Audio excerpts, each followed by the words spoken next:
Na cestah po svetu vsako uro umre 150 ljudi. Vsak od njih v srcih žalujočih pusti veliko praznino. Vsak od njih je več kot zgolj številka, vendar le eden od 1.350.000 ljudi, ki vsako leto svoje življenje izgubijo na cestah.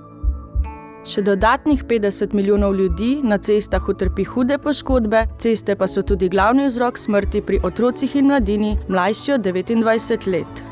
To so pretresljivi podatki, ki govorijo le o majhnem delu vpliva na storitve nujne pomoči in o travmah svojcev, ki za preminulimi žalujejo, prebolevajo izgubo ter so primorani živeti naprej.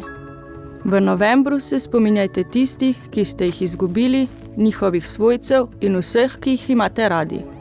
Razmislite o vplivu na ljudi, ki izvajajo storitve nujne pomoči in rešujejo življenja. Ti ljudje potrebujejo našo podporo.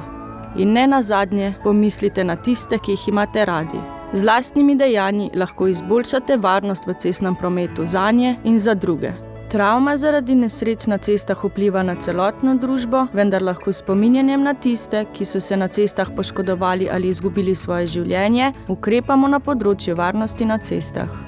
Pridružite se Svetovnemu dnevu spomina na žrtve prometnih nesreč v novembru in postanite del globalnega gibanja za zmanjšanje števila smrti, poškodb in izboljšanje odziva in preiskav po nesrečah za žrtve ter svojce. Poglobljena preiskava ne predstavlja le temelja pravičnosti, ampak vključuje tudi strategije za preprečevanje na osnovi dokazov za izboljšanje varnosti na cestah po vsem svetu. Če je v vaši moči, vas vabimo, da pomagate lokalnim organizacijam, ki soustvarjajo varno mobilnost. Premislite, kaj lahko sami naredite, da bodo naše ceste varnejše in da boste prispevali k ohranjanju življenj.